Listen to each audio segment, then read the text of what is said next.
राज्य में असुरक्षित महिला राज्य में महिला माने असुरक्षित हो पड़ता कांग्रेस अभियोग होइछि। महिला युवती छात्री और सर्वोपरि आदिवासी महिला असुरक्षित तथा निर्यातना अत्याचार शिकार होता कांग्रेस अभियोग आंदोलन कोलाई। राज्य प्रदेश कांग्रेस कमिटी सभापति भक्तचरण दास को आह्वान क्रमे आज बौद्ध जिला कांग्रेस सभापति नव मिश्र नेतृत्व में सत्यक कांग्रेस नेता और कर्मी एक शोभायात्रा जिलापाल कार्यालय सम्मुखें विक्षोभ प्रदर्शन करते। विक्षोभ कार्यक्रम में अतिथि रूप जिला कांग्रेस पर्यवेक्षक संग्राम केशरी महांती जोग देता बेले वरिष्ठ कांग्रेस नेता सुधीर कंड, नारायण परिचा, शांतनु महापात्र, समरेश मिश्र, प्रदीप धल, संध्राणी सिंह प्रमुख जोग दे वर्तमान सरकार महिला माने असुरक्षित हो पड़ता अभियोग करते। बौद्ध जिलापाल कार्यालय सम्मुखें कांग्रेस विक्षोभ प्रदर्शन कर एक दायीपत्र राज्यपाल उद्देश्य प्रदान पर जिला संग्रहालय सम्मुखें एक साम्बादिक सम्मेलन राज्य में महिला प्रति बढ़ुवा अत्याचार संपर्क में विस्तृत सूचना दी जाइथिला। दीर्घ 24 वर्ष है बीजेडी सरकार जो निर्यातना चली आखि आगे रखी बीजेपी विरुद्ध में कही सरकार को आसिला। वर्तमान 8 मास मध्य महिला प्रत्येक दिन प्रत्येक समय अत्याचार उपर अत्याचार होची, तथापि 8 मास सरकार नीरव रोची।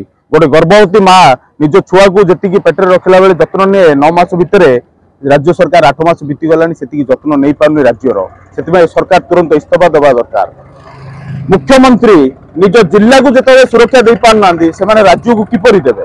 मुख्यमंत्री और निज जिले में आदिवासी उपर अत्याचार होची, गणबलात्कार होची, 6ठ श्रेणी छात्री उपर गणबलात्कार होची, तथापि राज्य सरकार नीरव।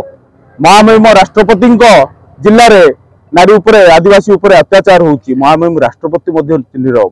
मोदी सरकार अच्छी कौन पाई? डबल इंजिन सरकार निजको डबल इंजिन कही डबल अत्याचार देवा राज्य सरकार राज्यवासी को आसछंती कि? गोटे पटे आदिवासी मान सुरक्षा पाई राज्य सरकार दाबी करता बेले आदिवासी मुख्यमंत्री देले, किंतु आदिवासी मान सुरक्षा करि पारले नहीं। आवासिक विद्यालय रे 6ठ श्रेणी छात्री 9म श्रेणी छात्री गर्भवती होची, यह किपरि संभव होची? यह अत्यंत घोर निंदनीय।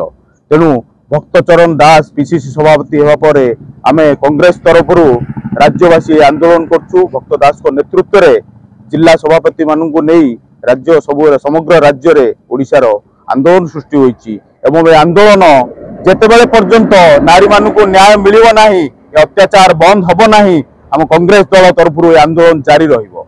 तेबे एभली किछि गुरुत्वपूर्ण खबर देखिबाकू चाहंती आम चैनल को लाइक, सब्सक्राइब और शेयर करंतु।